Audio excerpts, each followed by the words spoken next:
Yo, what is good, ladies and gentlemen? It is your boy Xplic right here with you guys with the third and final part of What If Yuji Itadori was Noob Saibot. Hope you guys do enjoy this part. If you do, be sure to like, subscribe, all that jazz. You know how it goes.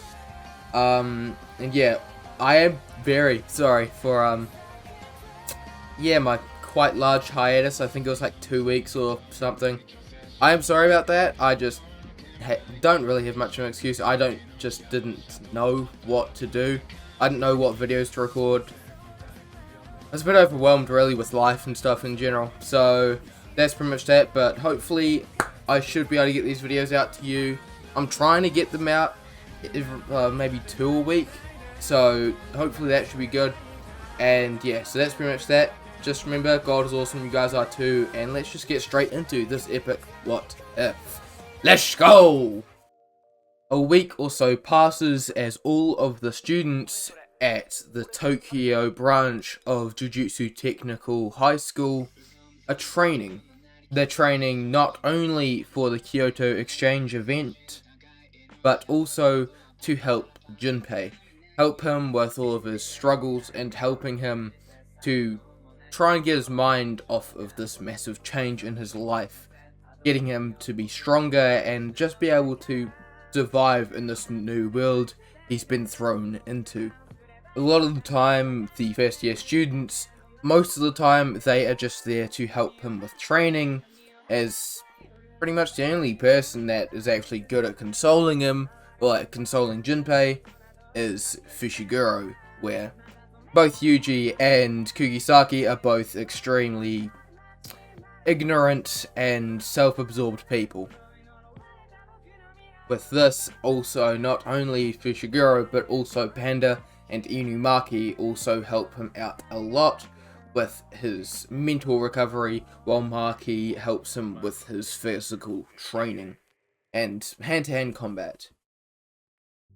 As this is all going on, a week passes as Yuji is walking along with Junpei, explaining to him that, well, they're going to be having the exchange event, and even though Junpei can't participate, possibly he may be able to watch.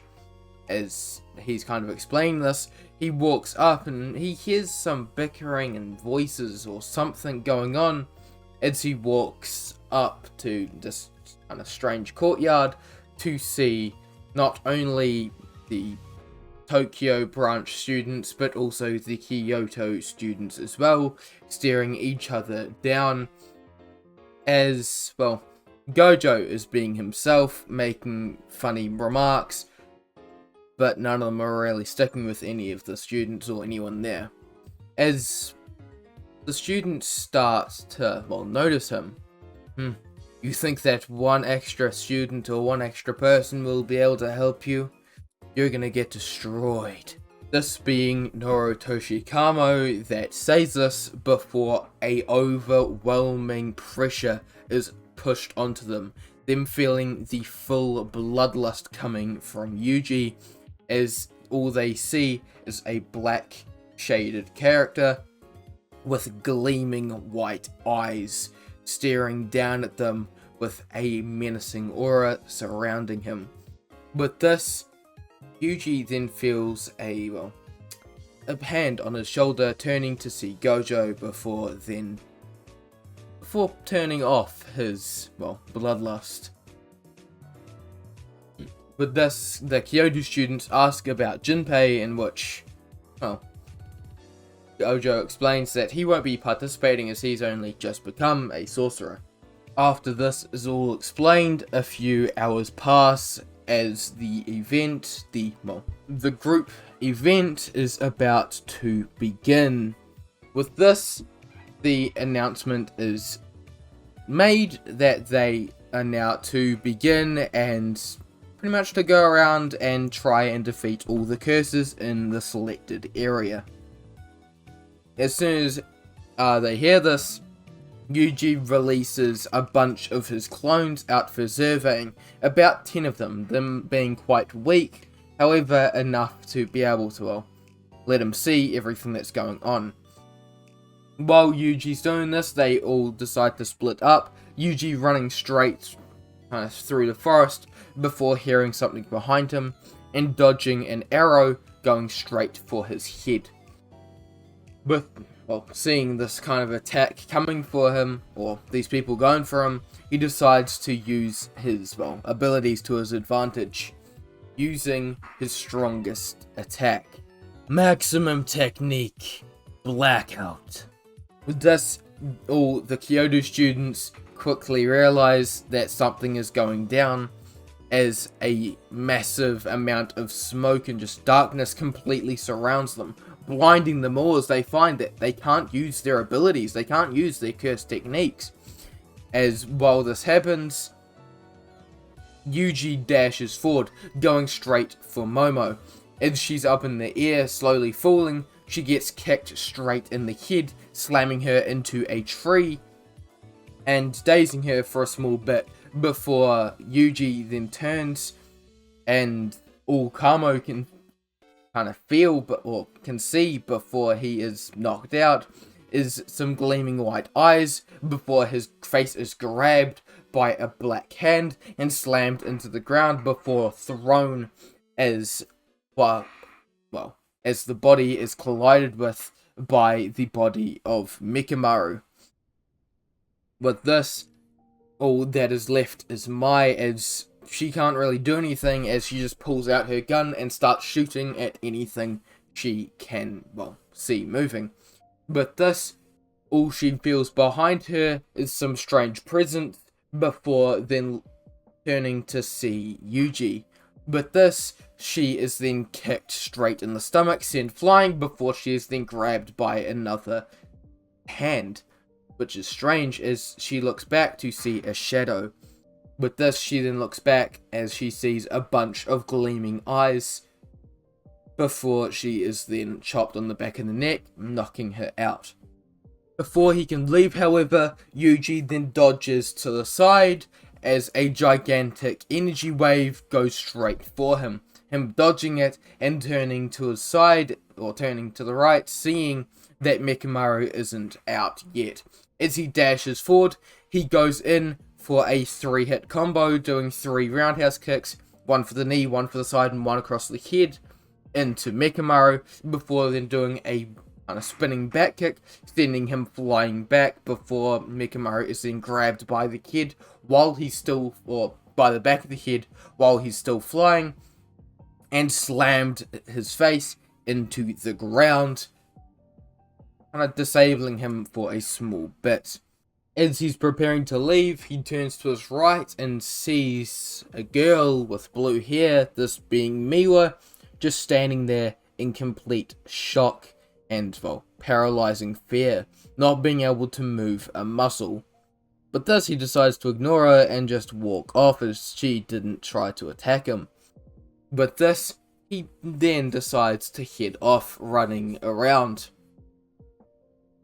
After this all happens, Yuji decides to let his clones run wild as well. It shouldn't be too hard, as these curses are quite weak, really. As this is all happening, Yuji decides to send out his clones once again. As he sends them all out, this being about 5 or 6 of them, most of the curses are defeated by them. Maybe 1 or 2 curses are defeated by the other students, but Yuji's just a different breed. As about 10 minutes later, Yuji senses something, feeling one of the clones getting shot and destroyed. With this, Yuji is kind of concerned as he runs towards where it was destroyed, as he looks around to see branches smashing through a giant building, then an explosion on the roof of said building as something shoots and goes flying into the river.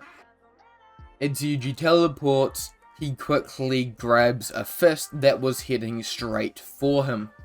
With this, he looks at the person throwing said attack and sees that it is a curse, a special grade curse covered in strange white and black armor. This being the special grade curse of the forests and nature, Hanami. As Yuji sees this, he looks behind him and sees that, well, both Fushiguro and Maki are both quite injured. As this kind of occurs, he then turns to his right and sees that, well, Hanami is about to attack him, so he decides to put the hands on her. Him sending a couple clones out to grab the other two and send them, well, out of the way, as he and Saibot go out and go absolutely ham. Him putting the absolute hands on her. That could be taken out of context. With this, Yuji goes in, going for multiple combo attacks and not really giving her any time to breathe, as him and Saibot just absolutely barrage her with different attacks. Him summoning his kind of sickle out and starts slashing at her, finding that the tree kind of roots on her eyes are her weakness, before she is then sent flying by a gigantic kick from Saibot, sending her flying into the open. Her realizing that there is no other choice, she rips off her kind of strange cloak, or the strange wrapping around her arm, and she rips it off, revealing a more corroded and black arm with a kind of bud on its shoulder. Thus, Yuji goes in for more attacks.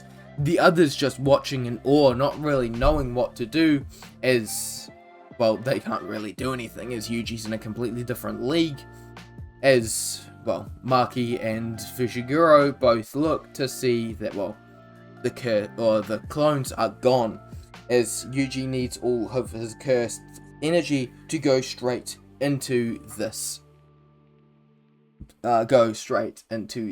kind of curse, and killing this curse. Or exercising it. With this, Yuji then decides to go absolutely all out, with him using multiple different techniques, him using his different techniques, using his cursed energy, scrambling, using a strange ball of cursed energy and sending it flying towards Hanami, hitting her straight in the chest as she tries to use her different route attacks, but she realizes she can't do it, as straight after this, she is then hit by a wave of black flames. Well, not really. She doesn't know what's happening. She feels her literal soul being ripped out of her. But this, she doesn't really know what to do. She feels her energy being ripped out of her, as she can't do anything about it. As this all happens, Yuji then goes in for another attack, hitting her straight in the face and sending her flying back. But this, he quickly grabs, time to breathe, as he looks kind of straight at Hanami, with Saibot doing the same. Hanami realizing there's no other choice, she slams her right or left hand on the ground and starts absorbing all of the energy from the different plants around the area, causing them to corrode and die, and putting all the energy into this kind of strange flower on her shoulder. As this is happening, Yuji and Saibot prepare to, well, either dodge or kind of defend against the attack, but as this happens, she then calls out, "Domain expansion!" With this, a strange curtain starts flowing around him, but Yuji, realizing he doesn't really want to be caught in it, decides that he needs to let out his own. Him doing this, he decides to let it out. Saibot appearing behind him and putting up a hand sign. "Domain expansion. Horde of Oblivion." As Hanami's domain expansion is quickly overwhelmed before it could even finish. But this, she is completely overwhelmed, the bud on her shoulder, the energy around it kind of dispersing, as she realizes that, well, she can't do anything about it, and she isn't escaping this time. And with this, she is swarmed by just endless waves of shadow clones, As this happens, she's ripped limb from limb, being torn apart as she is quickly exorcised. With this, the domain is shattered and it is kind of dispersed as it just reveals a defeated Hanami as she kind of erupts into flames and is defeated. With this, Yuji looks up and sees that the veil above them is, well, going away as he looks up to see Satoru Gojo. With this, the rest of the different curses and the curse users are defeated, and well, it's kind of a happy day. As this kind of, well, all happens, they decide that, well, they should probably continue doing their event anyway, and it is revealed that they will be doing a baseball game, which is confusing to everyone, but then they realize that Gojo is probably behind it. As is all happening, they do the baseball game in which Tokyo still wins. Weeks pass as Nobara, Megumi, and Junpei are sent to investigate a incident underneath a cursed bridge. Yes, they're a team now. I know that Prince did this, but it's just a good idea. So, yeah. Anyway, so they are sent to investigate a cursed bridge. With this, if you're wondering why Yuji isn't there, he has been sent out to sort out a few other things before helping them out. As they willingly go into the domain, or the passive or natural domain that the curse has created, they willingly go in and start taking down the curses. With this, as this all happens, Nobara, as she's trying to take down curses and talking to Fushiguro, she gets pulled out of the domain as she hits a few nails at the curse. With this happening, the curse kind of feels something behind him as he turns to see two gleaming white eyes as Yuji walks out, revealing himself behind the curse. As the curse gets furious and Yuji, well, it's not really much. The curse being, well, Eso uses his Wing King and tries to take down, or tries to stab into Yuji, but it doesn't really work out for him, as when this happens, a bunch of blood tendrils tried to stab into him, but, well, before they can even stab into him, Yuji appears behind him, and a sickle slices off his head immediately. With this, Kijitsu charges out of the domain soon after, as well. As this happens, nails strike straight into his head, dazing him for a second before she then snaps her fingers, using her, using her hairpin technique and defeating Kijitsu with relative ease. As this happens, they then turn around and see the domain disappearing as Megumi is beaten but is still standing, as, well, Junpei is less okay. He's a bit injured, but he is fine. Now if we go back 2 minutes. 2 minutes ago, Megumi and Junpei, well, turn to see that Nobara is gone, but with this, they both decide that they need to take this down before helping out Nobara, as she can handle herself, and if Yuji was saying that he was going to be here soon, he's probably already here, and is going to help her out. So with this, they defeat all the Diglett curses, and Kijitsu, well, leaves as this all happens. As it leaves, a curse appears in front of the exit, stopping them from chasing through.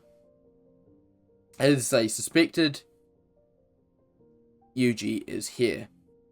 As this happens, the clone disappears as a special grade drops down from its small cocoon. As Megumi and Junpei try fighting it. With this, Megumi jumps in, trying to attack it, but is quickly knocked away, as Junpei fights with its moondregs, as he sends its tendrils to try and stab into it, but it doesn't really work out for him, as he is quickly knocked out. As this happens, Megumi looks up and uses his Yoiki Tenkai, Yango Angete, using his domain expansion, Chimera Shadow Garden, in pretty much the same situation as Canon happens. As well, Megumi uses his domain expansion and defeats the curse, stabbing his hand straight through the curse's chest, grabbing the finger and tearing it out before the curse explodes into flames and disappears. As this happens, the domain disappears, and Yuji and Nobara are just standing there, as they grab the finger and head back to Jujutsu High. But this, they both, well, all three of them really, go out and trying to get, well, a bit more patched up. As while this is happening, Yuji, Todo, or, well, mostly Yuji and Mei go and meet up with a few of the officials, wanting to be Megumi, Nobara, Panda, Maki, and Inumaki being requested for first grade, and Junpei being requested for maybe third grade or semi-second grade by Mei and Yuji. And as this all kind of occurs, they prepare for whatever battles they may face in the future. And that is the end of it. I hope you guys did enjoy this part. If you did, be sure to like, subscribe, all that jazz. You know how it goes. If you want to comment anything, want to do anything like that, that'll be really cool. If you want to leave, I don't know, hit the notification bell, you can do that as well. But that's pretty much that. I hope you guys did really enjoy the series. I know it was a pretty anticlimactic ending, but being honest, I forgot how to do these things. So yeah, if I would try and get back into the mojo, and I'll try and get videos out for you twice a week, and that should be really cool. But yeah, that's pretty much that. I hope you guys did enjoy it. Remember, God is awesome, you guys are too, and I'll see you guys in the next video. Peace.